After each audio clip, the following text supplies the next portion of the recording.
찬양하여라 전능한 창조의 주께 내 하나 주 찬양 평강과 구원의 주님 성도들아 주 앞에 나와서 다 같이 주 경배하세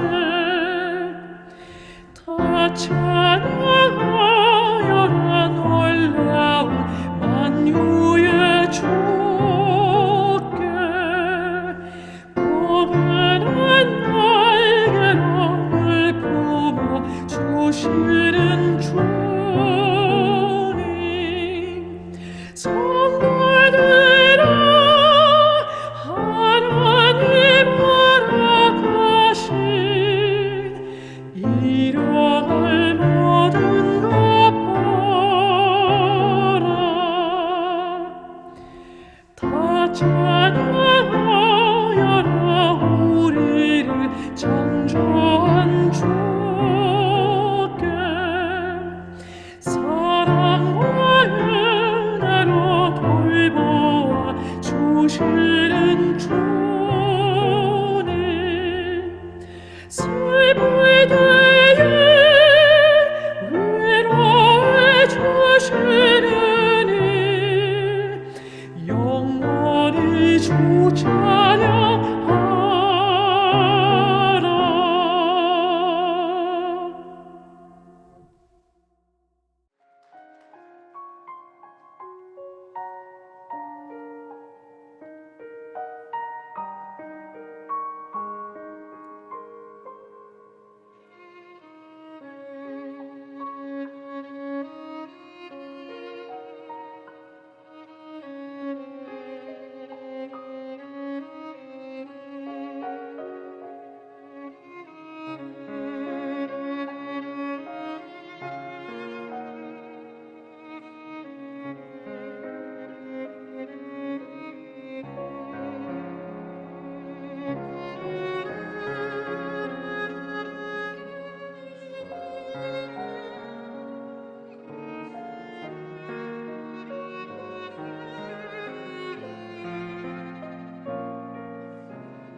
성도 여러분 안녕하십니까? 예수님의 충성스러운 일꾼으로 자라가게 되시기를 주님의 이름으로 기원합니다. 요한복음 1장에는 침례 요한의 소개로 예수님을 따르게 된 두 제자 요한과 안드레 그리고 베드로 그리고 빌립과 나다나엘이 예수님의 제자가 되어 예수님을 따르는 이야기가 소개됩니다. 그런데 마태복음 4장 19절에도 예수님께서 고기 잡고 있는 제자들에게 나를 따라오라고 초청하시고 20절에는 제자들이 그 초청에 반응하여 곧 그물을 버려두고 예수를 따르니라고 기록합니다. 연대순으로 정리하면 이때는 요한복음 1장의 부르심이 있은지 약 1년 반 정도의 시간이 흐른 시점입니다. 이 구절만 보면 예수님의 첫 제자들이 요한복음 1장의 부르심 후에 잠시 따르다가 따르기를 멈추었나 싶은데요. 요한복음 2장에서는 이들 첫 제자들이 예수님과 함께 가나의 혼인잔치에 갔고요. 그 후에 가버나움에 함께 머물렀습니다. 또 6월절에는 예루살렘에서 함께 발견됩니다. 3장에는 유대 땅에 함께 갔고요. 거기서 많은 이들에게 침례를 베푸는 등 활발하게 활동했습니다. 그런데 예수님은 인기가 절정에 올랐을 때 유대 지방을 떠나 갈릴리로 가셨는데 사마리아를 거쳐 가셨다고 기록합니다.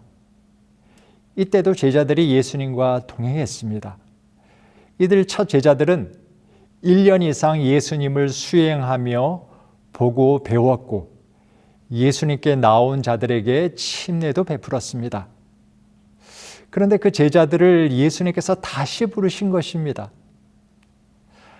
아마도 얼마간 예수님을 떠났기 때문일 것 같고요. 또 한 단계 높은 훈련을 위한 초대로도 볼 수 있습니다.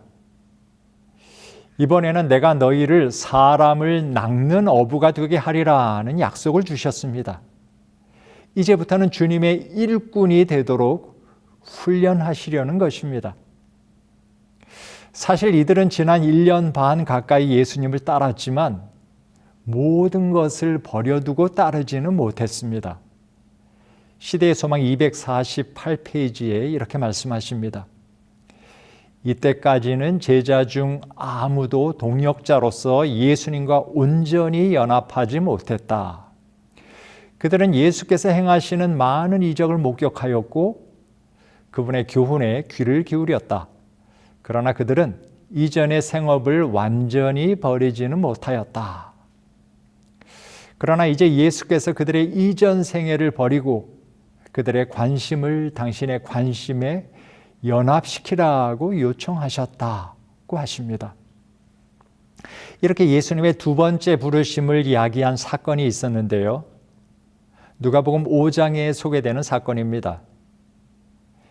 예수님께서 호숫가에 모인 무리들에게 말씀을 전하고 계시는데 이상한 것은 말씀을 듣는 무리들 속에 제자들이 보이지 않았다 하는 것입니다. 명색이 제자들인데 무리는 예수님의 말씀을 듣고 있을 때 고기를 잡고 있습니다. 여러분, 교회에서 전도회가 시작됐는데 장로님과 주요 직원은 다 빠지고 자리에 없다면 뭔가 문제가 생긴 거죠. 예수님과의 관계에 불편함이 있는 것 같습니다. 몇 가지 그 이유를 짐작할 만한 사건들이 있었는데요. 예수님께서 수도인 예루살렘과 유대에서 1년여 사역하셨는데 산헤드린의 인정을 받지 못하고 거절당하시고 낙향하셨습니다. 그리고 이 제자들의 전 스승이었던 침례 요한이 투옥되었다는 소식을 듣고 예수님께서 갈릴리로 도망치듯 떠나셨습니다. 그런데 예수님의 고향 나사렛에서도 거절을 당하셨어요. 그래서 제자들의 마음에 예수님이 메시아라는 확신은 약해지고 대신에 의심이 자리 잡게 된 것입니다. 이런 분을 계속 따라다녀야 하는 걸까 싶었던 거겠죠. 그래서 아주 복잡한 심경으로 일터로 나아갔는데요. 시대의 소망 245페이지에는 자신의 직업까지도 실망시켰다. 그가 빈 그물을 주목하여 볼 때에 장내는 낙심으로 암담해 보였다고 묘사합니다.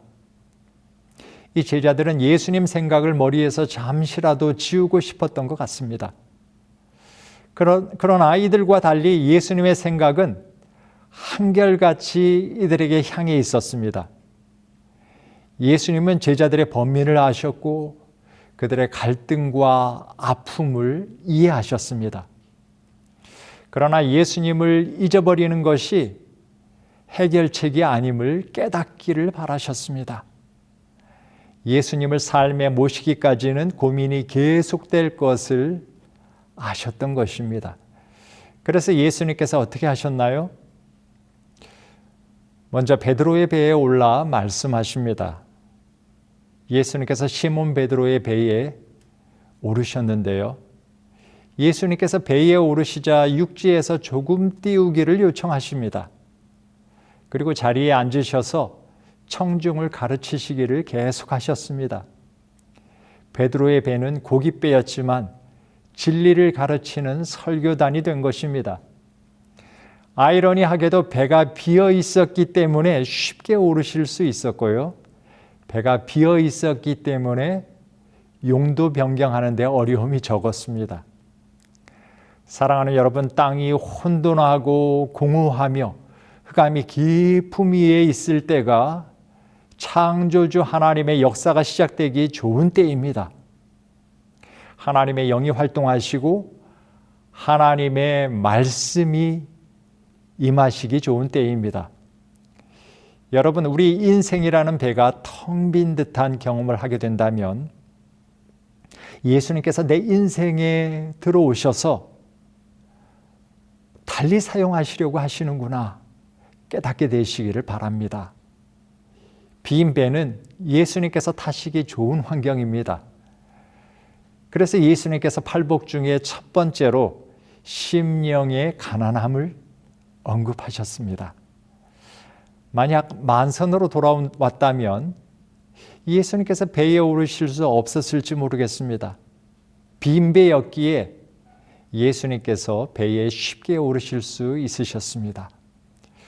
그렇지만 신기한 것은 예수님을 모시고 난 후 고기를 잡으면 배에 가득 차도 예수님을 모실 수 있었다는 것입니다.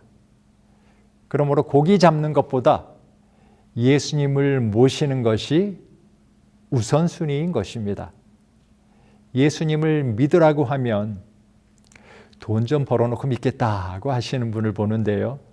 사실 점점 더 예수님 모시기 어려운 환경을 만드는 것입니다. 사랑하는 여러분, 혹시 공허함이 있으신가요? 예수님이 여러분의 마음에 들어오시기 위해 허락하신 것임을 기억하시고 예수님을 즉시 모셔드리시게 되시기를 간곡하게 권해드립니다. 그렇다면 어떻게 예수님을 우리 인생의 배에 모실 수 있을까요? 참으로 희망적인 사실은 예수님께서 우리 배에 오르시기를 원하신다는 사실입니다. 그래서 가까이 와 계시다는 사실입니다. 그리고 우리가 거부하지만 않는다면 예수님은 분명히 저와 여러분의 인생의 배에 오르실 것입니다. 그래서 예수님과 한 배를 탄 운명 공동체가 되게 하실 것입니다. 그러면 예수님께서 우리 인생의 배에 타시면 무엇을 하실까요? 먼저 육지에서 조금 띄우기를 요청하실 것입니다. 집으로 돌아갈 마음을 접어두게 하시는 것입니다. 그리고 언제든 주님과 함께 깊은 바다를 향해 나아갈 수 있도록 준비 태세를 갖추게 하시는 것입니다. 여러분, 우리 예수님은 명령하실 수도 있으셨지만 부탁하십니다. 자발적으로 하게 하시는 것입니다. 그리고 예수님은 배에 앉으셔서 계속해서 무리를 가르치셨습니다. 사실 무리와의 거리는 조금 멀어졌어요. 그러나 배에 탄 베드로는 말씀을 더 가까이에서 들을 수 있게 하셨습니다. 여러분, 말씀과의 거리가 예수님과의 거리입니다. 제자들이 바다에서 고기 잡는 동안에는 멀리서 예수님의 무리를 가르치시는 모습이 보였다고 해도 그 말씀은 들리지 않았었습니다. 그때는 마음도 예수님에게서 먼 때였습니다. 그런데 배를 육지에 대고 나와서 그물을 씻는 동안에는 간혹 몇 마디 들렸을 것입니다. 그런데 예수님께서 베드로의 배에 오르시는 것입니다. 그리고 육지에서 조금 띄우기를 청하셨습니다. 베드로의 마음에 말씀으로 접근하려고 하신 것입니다. 이때 예수님의 말씀이 가장 잘 들리는 사람은 누구였을까요? 예수님을 배에 태운 사람이었겠죠. 여러분, 말씀을 가까이 하는 사람이 예수님을 가까이 하는 사람입니다. 과거에는 말씀이 나와 상관없는 말씀이었는데 이제는 나에게 들려주시는 말씀이다 싶으면 그만큼 예수님 가까이에 가신 증거입니다. 설교자의 설교가 내가 아닌 다른 교인에게 해당되는 말씀으로만 들리면 아직 예수님으로부터 멀리 있는 것입니다. 그러나 왜 목사님은 나에게 대놓고 이렇게 말씀하시나 싶으시다면 여러분이 말씀 가까이 가신 것입니다. 예수님 가까이 가신 것입니다. 여러분, 말씀만 들으면 남 이야기로 들리고 또 졸리신다면 의도적으로 말씀이 있는 예수님을 향하여 더 가까이 배를 몰아가 보시기를 권해드립니다. 저와 여러분 모두 말씀이 잘 들리게 되심으로 주님 더 가까이 하시게 되시기를 주님의 이름으로 축복합니다. 여러분, 이렇게 예수님의 말씀에 귀를 기울이다 보면 예수님의 요청이 들리게 될 것입니다. 배를 육지에서 조금 띄우라고 요청하십니다.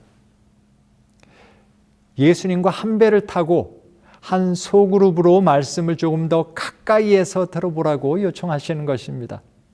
세상에서 조금 떠나서 예수님의 말씀에 푹 빠져보라고 요청하시는 것입니다.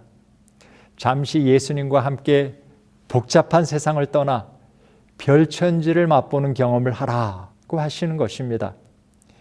이런 예수님의 요청을 따라 여러분 교회에서도 소그룹으로 말씀 묵상을 해보게 되시기를 강력히 권해드립니다.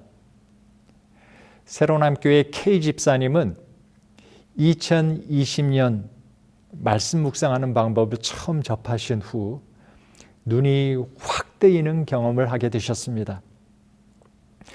그래서 그분이 속한 소그룹에서 주 1회 말씀 묵상 나눔을 하기 시작하셨습니다. 그때 소감을 이렇게 적어주셨습니다. 말씀 묵상을 매주 한다는 것에 심적 부담뿐만 아니라 여러 가지 환경적인 제약들이 많았었지만 극복해가며 회를 거듭할수록 안식일에 목사님께서 주시는 말씀의 은혜와는 또 다른 차원의 은혜를 경험하게 되었습니다. 성경이 파노라마처럼 펼쳐져 보이고 하나님의 계획과 뜻이 무엇인지 내 방식대로가 아닌 말씀에 비추어서 생각하게 되고 하나님이 가까이에서 더 친밀하고 세세하게 말씀해 주시는 것 같은 진귀한 경험을 하게 되었습니다. 근데 말씀 묵상을 시작한 지 얼마 되지 않은 시점에 큰 난관을 만나게 됩니다. 함께 말씀 묵상하시던 멤버 중에 한 분이 전능하신 하나님의 교회라고 하는 유튜브 속 종교에 빠져서 오히려 K 집사님을 설득하기 시작한 것입니다. 사람이 하나님의 말씀으로 살 것이라고 했다며 밥도 안 먹고 잠도 안 자고 유튜브만 보다가 급기야 정신과 치료를 받으셔야 했습니다. 이때 K 집사님이 이분을 어떻게 도우셨는지 또 이렇게 말씀하십니다. 어찌 도와야 할지 막막한 상태로 기도하던 그때 귀신 들린 자를 예수님께서 말씀으로 치유하셨다는 음성이 뇌리를 스치며 영적인 병이라 영의 말씀인 성경으로 이분이 회복될 수 있겠다는 확신이 생겼습니다. 그래서 그분과 함께 주 1회가 아닌 매일 말씀 묵상을 하기 시작했습니다. 그리고 안식일학교 교과 기억절을 외우며 하루하루를 최대한 말씀 안에만 거하도록 도와주었습니다. 그 결과 그분은 3개월 만에 정상으로 돌아오게 되었습니다. 성경 말씀의 놀라운 치유 능력을 확실히 경험하게 된 것입니다. 그 이후 K 집사님은 새로남교회가 2021년부터 전인적 소그룹 체제를 시작할 때 한 소그룹의 리더가 되셨습니다. 그리고 말씀의 힘을 경험했기에 말씀 묵상 중심으로 소그룹을 운영하기 시작했습니다. 매일 말씀 묵상 나눔을 위해 아침 저녁으로 온라인을 통해 만남의 시간을 가졌습니다. K 집사님은 소감문을 통해서 이렇게 말씀하셨습니다. 처음에는 말씀 보랴, 직장 다니랴, 집안일 하랴 적응하기가 힘들었던 집사님들이 시간이 지남에 따라 점점 그 시간의 중요성을 깨닫고 가족이나 가까운 지인분들을 초청하여 아침 저녁으로 점점 더 많은 인원이 참석하게 되었고, 말씀 묵상을 통해서 깨달은 원칙들을 일상생활에 적용하고 순종함으로 승리했던 경험들을 함께 나누니 집사님들의 생활에 차츰차츰 변화가 오기 시작하였습니다.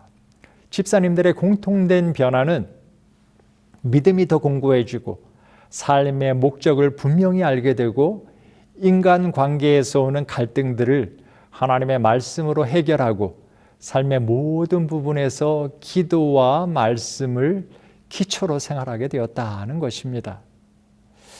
매일매일의 말씀 묵상을 통해서 말씀 읽는 것과 묵상하는 것, 혼자 생각하고 깨닫는 것과 함께 생각하고 깨닫는 것, 시간 날 때 읽는 것과 시간을 정해서 읽는 것, 일주일에 한 번과 매일 시간을 드리는 것 등에 따라 많은 차이가 나는 것을 알게 되었고, 말씀을 보는 시야와 이해의 폭이 넓어지고 오류나 각종 편협한 사고가 바로잡히고 세상을 인간과의 관계가 아닌 선과 악의 대쟁투로 바라보게 되었고 참 지혜와 참 진리가 무엇인지 깨닫게 되었습니다. 가장 크게 깨달은 것은 하나님의 무한하신 사랑과 육의 양식이 매일 필요하듯이 영의 양식도 매일 공급받을 때 영적으로 튼튼해질 뿐만 아니라 영적으로 자라난다는 것을 절실히 깨닫게 되었습니다. 여러분, 이처럼 예수님의 요청에 응하여 말씀을 가까이 하다 보면 이제 말씀이 내게 명령으로 다가옵니다. 깊은 데로 가서 그물을 내려 고기를 잡으라고 하시는 것입니다. 그러나 명령은 허락이죠. 깊은 데로 가서 그물을 내리면 고기를 많이 잡게 될 것이라는 약속입니다. 그런데 예수님이 배에 타셔서 말씀하시는 것이 아니었다면 이 명령을 무시했을 수도 있습니다. 그러나 예수님과 한 배를 탔는데 안 들을 수도 없어요.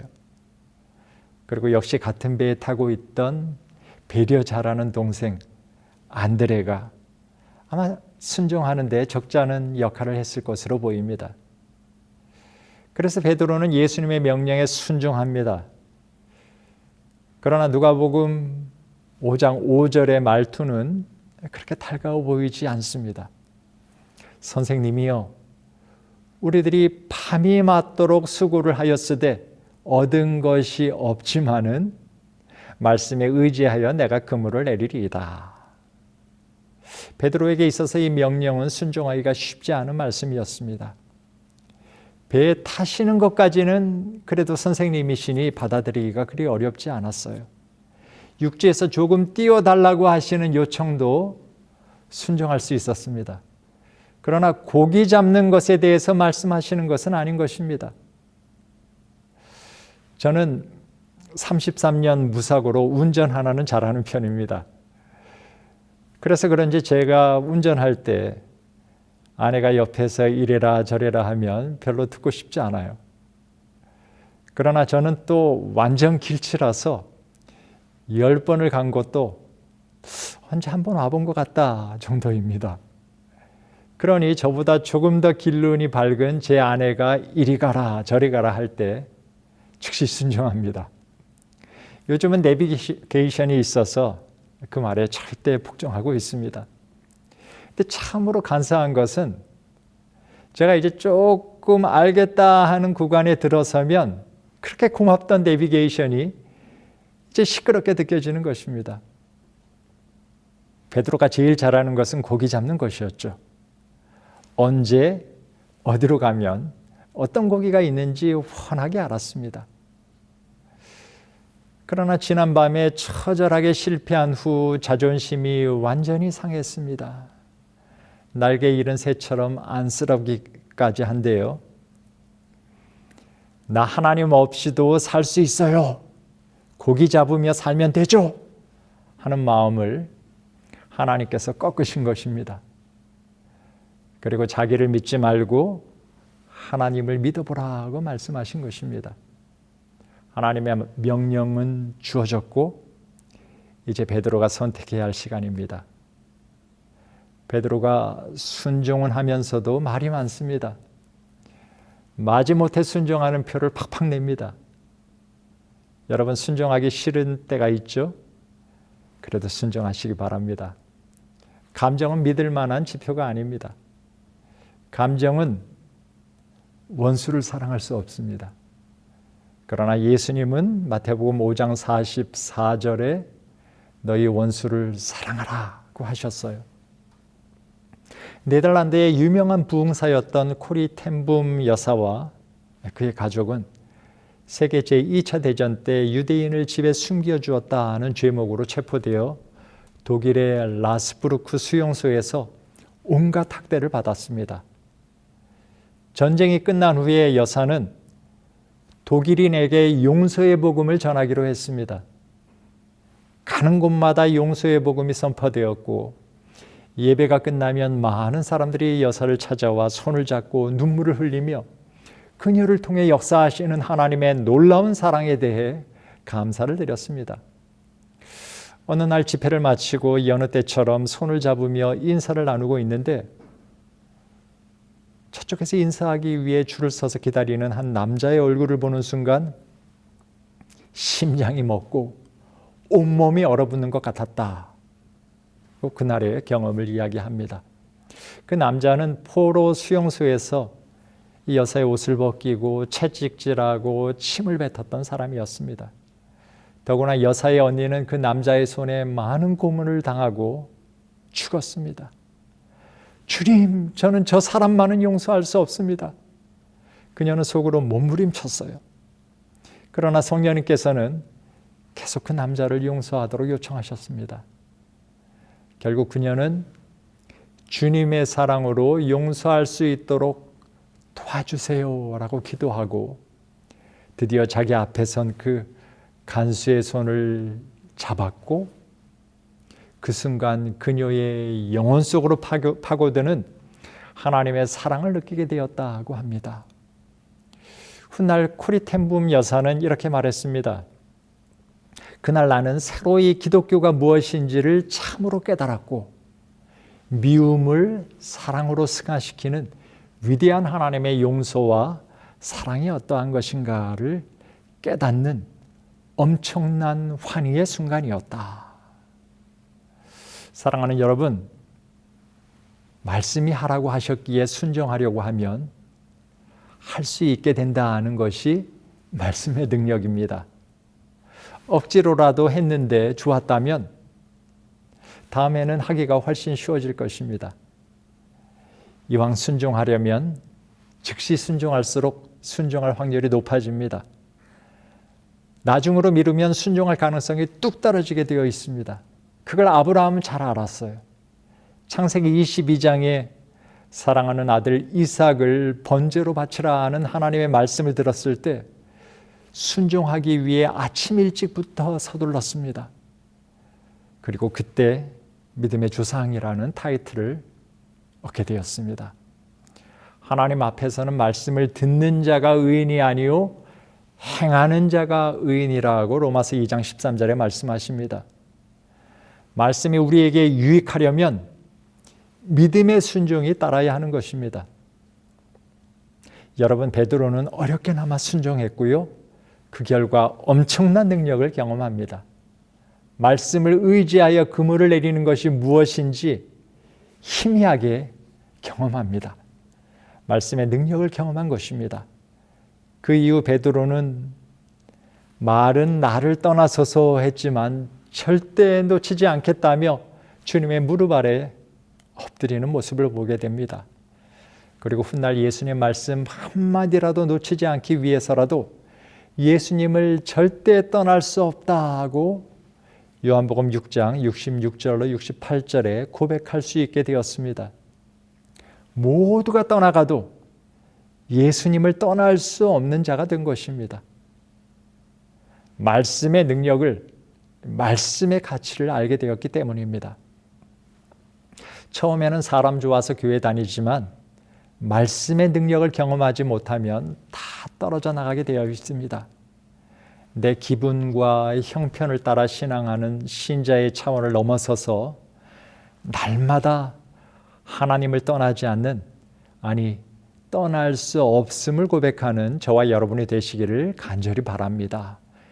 일꾼으로 성장시키시기 위한 이런 제자 훈련의 심화 과정도 대그룹보다는 소그룹 환경이 더 적절하기에 무리에서 따로 떼어 훈련하셨습니다. 지난 밤에도 제자들이 소그룹으로 모였지만 헛수고였는데요. 그 자리에 예수님의 말씀이 없었기 때문입니다.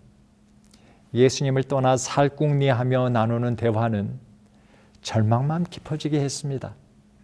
그러나 지금은 예수님께서 배에 함께 계십니다. 그리고 예수님의 말씀을 의지하여 가기 싫은 그 실패의 현장으로 다시 가는 것입니다. 베드로의 배에 이름은 기록되지 않았지만 동생 안드레도 함께 탔어요. 함께 있으니 말씀에 순종하는 데 틀림없이 도움이 되었습니다. 그리고 말씀에 의지하여 한 행동에 놀라운 결과를 경험하고 다른 2배를 손짓하여 불러 받은 은혜를 나눕니다. 은혜가 2배 가득 차게 되었어요. 그리고 모두 예수님 없이는 한순간도 살 수 없음을 절감하게 되었습니다. 예수님께서 일꾼이 되게 하시겠다고 나를 따라오라 2번째 초청하셨을 때 하나같이 모두 다 버려두고 전적으로 예수님을 따르게 되었습니다. 이 경험이 오늘 말씀을 들은 모든 분들의 삶과 소그룹에서 꼭 이루어지게 되시기를 간절히 기원하며 말씀 마치겠습니다. 감사합니다.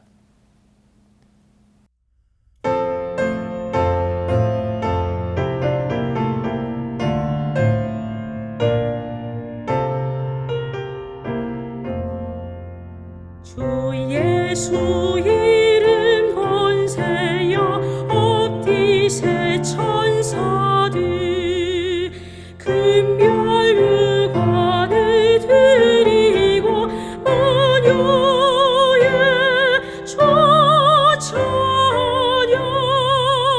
금별 유관을 드리고 만유의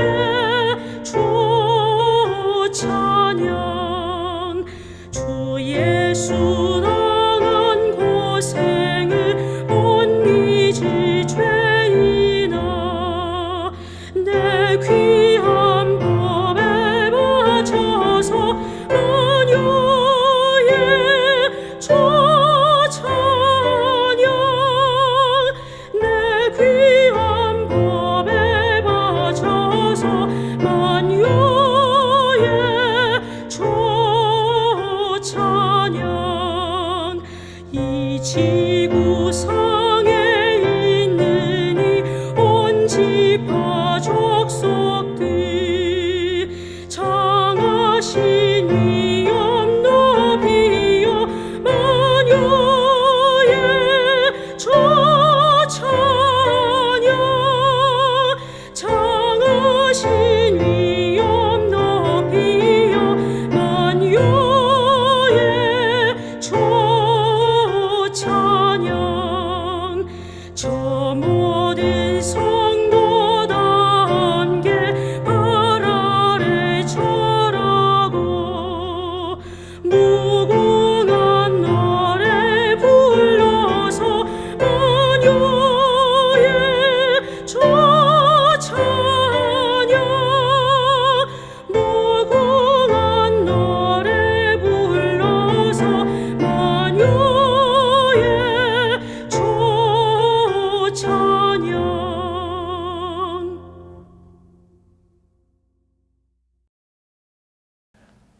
사랑의 아버지 하나님, 말씀으로 이 땅에 오셔서 말씀으로 우리의 삶에 하나님 되심을 증명하려고 하시는 하나님, 말씀을 더 가까이 함으로 예수님 더 가까이 나아가기를 원합니다. 그 말씀이 나에게 들려주시는 말씀으로 듣게 하시고 주님의 요청이 명령으로 바뀔 수 있도록 순종하는 법을 가르쳐 주시고 하나님의 명령이 허락임을 경험할 수 있도록 말씀에 순종하는 삶을 살게 해 주옵소서.